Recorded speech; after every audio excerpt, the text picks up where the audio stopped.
दुसरं म्हणजे शेतकरी आज तात्काळ मदतीच्या प्रतीक्षेत आहे.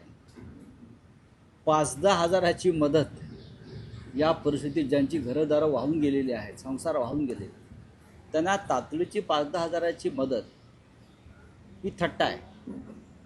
शेतकऱ्यांना तात्काळ मदत हवी आहे ती त्यांच्या वाहून गेलेल्या शेतजमिनीवर हेक्टरी 50,000 रुपये आणि त्यानंतर शेतजमीन पूर्ववत करण्यासाठी त्यांना ती मदत लागेल.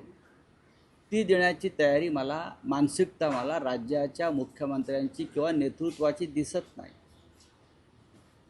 कर्जवसुलीची जी बँकांकडून जो दट्टा लावला जातो तो थांबवायला हवा.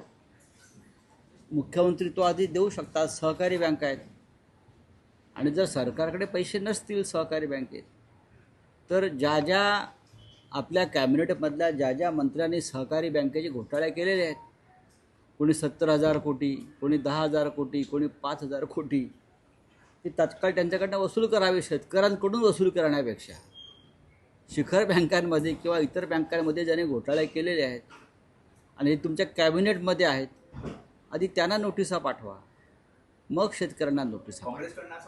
विशेष अधिवेशन बोलवावं ही मागणी शिवसेना पक्षप्रमुख उद्धव ठाकरे यांनी त्यांच्या मराठवाडा दौऱ्यात केलेली आहे की 1 दिवसाचं 2 दिवसाचं विशेष अधिवेशन घेऊन त्याच्यावर चर्चा करून तात्काळ सूचना घ्या त्या भागातल्या आमदारांकडून किंवा इतर काही नेत्यांकडून आणि निर्णय घ्या. तुम्ही काय करताय हे फ्लोअर ऑफ द हाऊसवर सभागृहात सांगा, तरच त्याला तुम्हाला एक मान्यता मिळेल. तुम्ही आता हवेत बोलताय सगळ्या गोष्टी आणि शेतकऱ्यांपर्यंत तुमचा आवाज जात नाही आहे.